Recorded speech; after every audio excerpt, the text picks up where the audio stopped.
kadigma, sa mapagpalang araw po muli sa inyo. Welcome po ulit sa aming site. So gaya ko na nakikita nyo kanina, nililiat po natin tong poste ng pedestrian gate natin. Ayan. So gawa nga akong existing fence yan. Giniba lang natin tong area na to. May bakod kasi yan. So yung gate niya dati, isang buo lang yan dyan, yung main gate niya. Ngayon pinalagyan ng client natin ng pedestrian gate dito. Gawa nga akong lalagyan natin ng gate yan, hindi maayos yung pagkakabuhos nitong poste nung una. So yun yung isi-share natin sa inyo, re-repair natin to. So kung napansin nyo kanina, nilayout na natin to mga kadigma. Kita nyo kanina, nilagyan natin to dito ng plywood, yung pinaka butterboard nya. Tsaka naglagay na rin tayo dun sa taas ng marker natin. Nilagyan na natin ng black screw kasi malambot pa yung buhos na yan. Ano pa yung black screw na ginamit natin dyan, nagawang malambot pa. So ayan, pagkalagay natin ng marker dyan, inulugan muna natin yon. Saka nilagyan natin ng marker papunta rito sa baba. Ayan, naglagay din tayo ng marker dito. Kung mapapansin ninyo, ay yung pagkahulog natin mga kadigma, isang area lang. Sinabay na natin yung papunta doon na hulog saka yung papunta rito. Kaya kung mapapansin ninyo, may ikis siya dito. So yung pinagmitan po nung dulo ng hulog natin, ito po yung pinagmit po nito, nagkaganon kasi yan. Ayan, so yung pinagmitan po nyan, ayan po yung area na papunta doon, tsaka yung area papunta rito. Ayan, kinuha na natin yan dyan. Tsaka yung taas din ito, yung tali nya doon sa taas, kung saan ka nakahawak, doon mo rin lalagyan ng marker para makuha mo yung tamang hulog niya. Para isang hulog lang tayo mga kadigma, hindi na tayo hulog papunta doon. Pagkalagay natin ng tansi, yung iba kasi napapansin natin hulog pa rito tapos hulog pa doon. Yung ginawa natin isang hulog lang para makuha natin yung area sa yung eskwela pa ganon, tsaka yung pa ganon. So ito nilagyan na rin natin. Kapag hulog na ho kasi kayo ng isang area dito, katulad nito, nahulugan na natin kanina to, pwede nyo rin hindi na kayo maghulog dito sa kabila. Ginawa lang ho natin yon kasi gawa nga gusto natin makasigurado kasi hindi tayong gumawa nitong existing fence nito. So kapag nakahulog naman kayo dito ng isa, pwede nyo naman hong sukatin nyo lang. Halimbawa ito kasi galing dito sa hulog natin, kapag nahulog-lugan na natin to, pwede nyo namang sukatin lang yan, kasi cm siya. So makukuha mo na yung tamang hulog nito kapag itong guide mo nasa hulog na. So wala ka ng problema, susukatin mo na lang siya. So ito 40 cm to sa ilalim natin. So dapat itong taas natin magiging 40 cm din.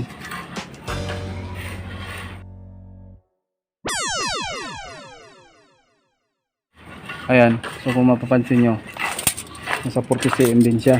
Tapos yung dito na side, gawa nga nasa hulog na rin to, kailangan yung ilalim nito 43 cm siya.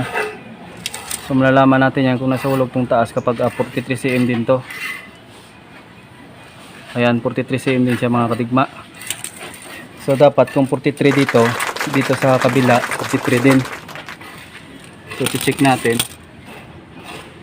Ayan, 43 cm din siya. Ayan, 43 cm din siya.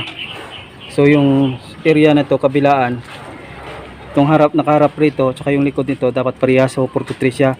Ito naman yung dito na side 40 cm siya, so dapat dito 40 cm din siya. Ayan mga katigma, so 40 cm din siya. So ayan, nakuha na natin tong tamang hulog nitong poste natin. So sinsilan muna natin to, gawa nga pinturado to. Wala na ako kasi tayong ready fix doon.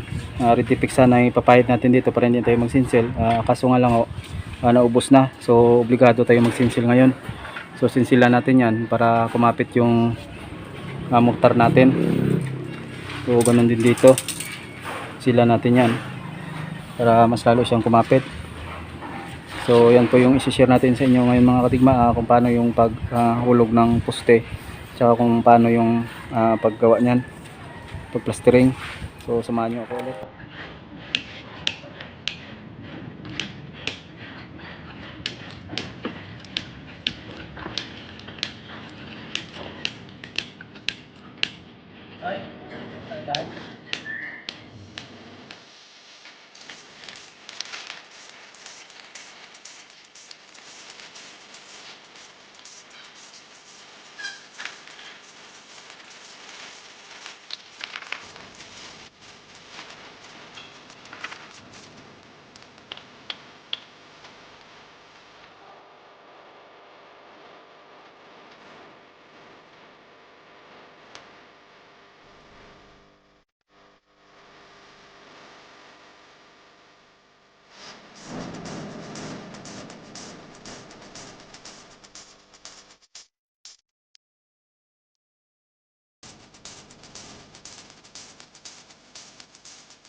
Ayun po mga kadigma, natapos na natin itong poste ng gate natin. Ayan. So kabilaan na ho yan. Bali kwadrado siya. Ayan. Bago ho natin iwan tong gawa natin, halaga po na sa itong area, mahalaga pong check muna natin yung bawat dulo, yung itaas at saka baba, para ho, sigurado ho tayo, para hindi ho tayo magkakaroon ng problema kapag tumigas na, para habang malambot pa maayos na ho natin yung dapat ayusin. So check ko natin kung tama po yung sukat niya mga kadigma. So dito sa taas 43 cm po siya. Ayan. So dito sa baba naman check natin. So 43 cm din siya mga kadigma. Ayan. So 43 cm dito. Dapat dito sa kabila magiging 43 cm din dapat siya.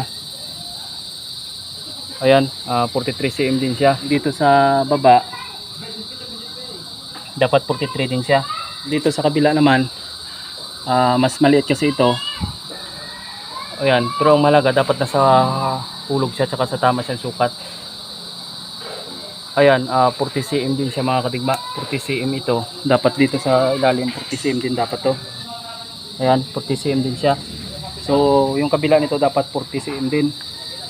So check natin, titingnan natin kung tumama ba siya. So yung mga kadigma 40 cm din siya. So dito sa ilalim 40 cm din siya. So dito sa taas halos 40 cm din siya mga kadigma. Ayan.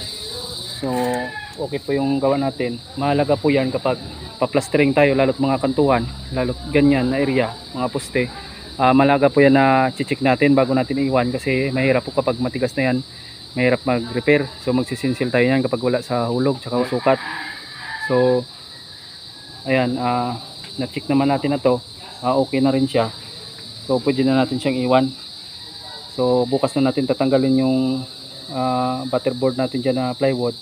Lilinisin lang muna natin yan para hindi mabasag yung ilalim niya, kasi nakabaon yan mga kadigma. So yan ang po muna ngayon mga kadigma. Tatapusin na po natin tong video na ginawa natin. So naway may napulot po kayong kalaman sa video na ginawa natin ngayon, at naway kung nagustuhan nyo po yung ginawa natin, pa-like na lang po at pa-leave ng comments niyo sa baba. Tsaka kung may gusto po kayong video na gawin natin, pa-comments na lang po para magawa natin kapag may oras tayo. So bago tayo maghiwalay, magpapasalamat lang muna tayo sa ating mga silent viewers at sa ating mga subscribers na walang sawang pinapanood yung ating video na in-upload araw-araw sa ating munting YouTube channel. Maraming salamat po sa inyo, at sa mga bago pa lang po sa ating munting YouTube channel, naway pa-click po ng subscribe button at pa-click na rin ang all sa notification bell para maging updated kayo sa mga video na gagawin natin. So yan ang po muna ngayon mga kadigma. Maraming salamat po ulit. Mabuhay po kayo at God bless you po sa inyong lahat.